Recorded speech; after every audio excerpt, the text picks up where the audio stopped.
Hello friend, আজকে মিসলেনিয়াসের আর কিছু details math মানে লং ম্যাথ নিয়ে চলে এসেছি। ঠিক আছে, এটা হচ্ছে প্রথম কোশ্চেনটা দেখি। যে আগের ক্লাসে যে ম্যাথটা 10 পর্যন্ত করিয়েছিলাম তারপরের থেকে শুরু করছি। আচ্ছা, 12 পূর্ণ হাফ 12.5% অফ রিস 800 is distributed to A and B in their ratio 1:4. Find the share of B share চেয়েছে, তাহলে 12.5%, 8,000-এর 12.5%।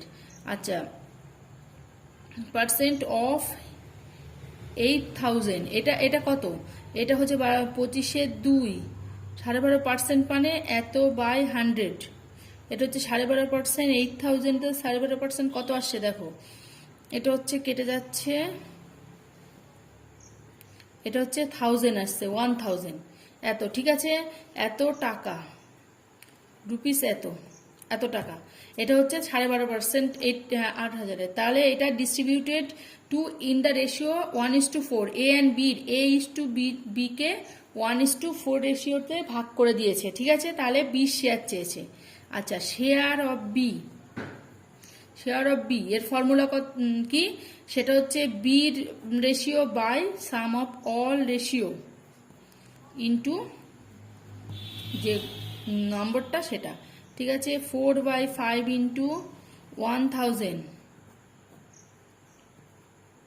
তাহলে এটাই হচ্ছে আনসার, শেয়ার অফ বি, এটাই হচ্ছে আনসার। ঠিক আছে, আচ্ছা নেক্সট কোশ্চেনে চলে যাই।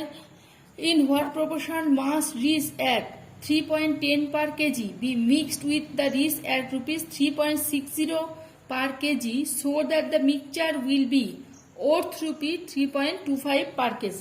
আচ্ছা, এই ম্যাথ আমরা আগে একটা ক্লাসে করেছি। ঠিক আছে, এটার একটা ফর্মুলা বলে দিয়েছিলাম, শর্টকাট নিয়ম। সেটা হচ্ছে 3.10 per kg আর এটা হচ্ছে 3.60 per kg। আর মিক্সচারের যে রুপিসটা এসছে সেটাকে আমরা এখানে লিখবো 25।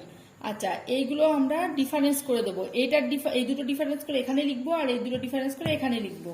ঠিক আছে, এটার ডিফারেন্স আমাদের আসবে 0.35, এই ডিফারেন্সটা, আর এই ডিফারেন্সটা আসবে 0.15। তাহলে রেশিও কত? 0.35 ইস টু 0.15। তাহলে রেশিও হচ্ছে 35:15, মানে 7:3। এটাই হচ্ছে আনসার। আচ্ছা, এরকম ফর্মুলা আমি আগেও একটা ম্যাথ করিয়েছি এইভাবে। এরকম টাইপের ম্যাথ একটা অবশ্যই থাকে। এইভাবে পরপর বসিয়ে নেবে, বসিয়ে যে মিক্সচারটা মাঝখানে নিয়ে নেবে, নিয়ে এই দুটো ডিফারেন্স করে এখানে, আর এই দুটো ডিফারেন্স, আর এই দুটো রেশিওটাই হচ্ছে যে রেশিওটা চাবে সেই রেশিওটা। আচ্ছা, নেক্সট কোশ্চেনে চলে যাই। 13 নম্বর কোশ্চেন কি আছে? A man sells two articles for each 960 each one at a gain of 20%, on other at a loss of 20%. Find the loss or gain percentage in the whole transaction. আচ্ছা, বলছে যে একটা মানে দুটো আর্টিকেল চেয়েছে, দুটো আর্টিকেল কিনেছে 960 টাকা দিয়ে প্রত্যেকটা। আচ্ছা, যেটা হচ্ছে প্রথম আর্টিকেল, ফার্স্ট আর্টিকেল, যেখানে 20% গেনে, এটা সিপি। ফার্স্ট আর্টিকেলের সিপি তাহলে কত আসছে? 960 ইন্টু 100, 20% লাভে বলেছে। 20% লাভে মানে সিপি আসবে এটা ক্যালকুলেশন করে আসবে 8×12 = 96, মানে 800। ঠিক আছে, রুপিস 800। আচ্ছা, সেকেন্ড আর্টিকেল 20% লসে বিক্রি করেছে। তাহলে বিক্রয় মূল্য 960 টাকা, তাহলে ক্রয় মূল্য কত হবে? সিপিটা কত হবে? সেটা হচ্ছে 960 ইন্টু 100। এটা হচ্ছে 20% লস, মানে সেক্ষেত্রে বিক্রয় মূল্য 80 টাকা ছিল। তাহলে এখান থেকে 12 আসছে, এটা হচ্ছে 1200। প্রথমটা হচ্ছে 800 টাকা সিপি হয়েছে 10% লাভে, আর দ্বিতীয়টা 10% লসে, এটা হচ্ছে 1200 টাকা হয়েছে সিপি। তাহলে টোটাল ক্রয় মূল্য কত আসছে?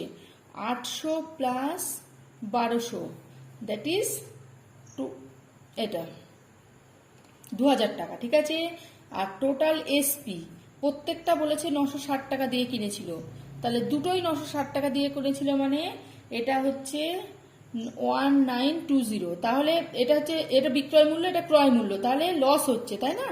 লস কত হচ্ছে? লস হচ্ছে 2000/1920, লস হচ্ছে 80 টাকা। ঠিক আছে, তাহলে টোটাল সিপির উপরে লস সবসময় বার করতে হয়, লস পার্সেন্টেজ বার করতে বলেছে। 2000-এর উপরে লস, সিপি যেখানে 2000 আর লস হচ্ছে 80, সিপি হচ্ছে 2000, লস হচ্ছে 80 টাকা। আচ্ছা, সিপি যখন 100, পার্সেন্টেজ বার করতে বলেছে, তাহলে লস কত হবে?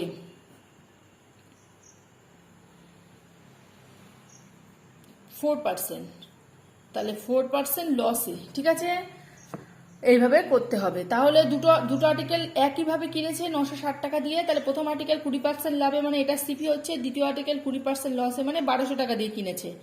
আর টোটাল সিপি হলো 2000 আর টোটাল এসপি হচ্ছে 1920, তাহলে আমাদের 80 টাকা লস হয়ে যাচ্ছে, তাহলে লস পার্সেন্টেজ হচ্ছে 4%। ঠিক আছে, নেক্সট কোশ্চেন, লাস্ট কোশ্চেন আমরা দেখি।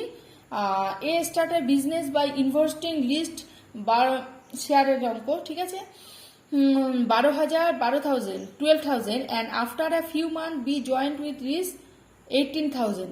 If the profit is distributed at first share and they obtain equal profit বলেছে। ঠিক আছে, at the end of the year, বছরের শেষে তাদের ইকুয়াল প্রফিট, মানে প্রফিটটা ইকুয়াল হবে, তাহলে find after how many month B invested his money. B কত মাস পরে তার মানিটা ইনভেস্ট করেছিল।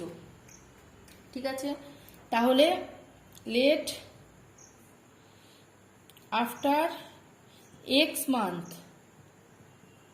বি ইনভেস্টেড হিজ মানি,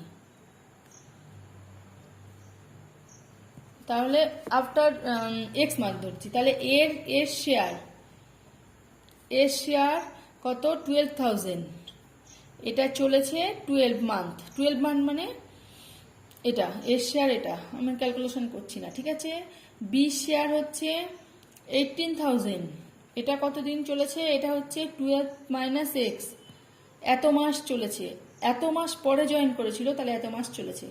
আচ্ছা, অ্যাকর্ডিং টু দ্য কোশ্চেন বলছে এই দুটো প্রফিট হচ্ছে সমান, তাহলে আমি ইকুয়াল করে দিই। এই দুটো প্রফিট হচ্ছে ইকুয়াল, এই প্রফিটটা এই দুটো হচ্ছে ইকুয়াল, তাহলে আনসারটা কত আসবে?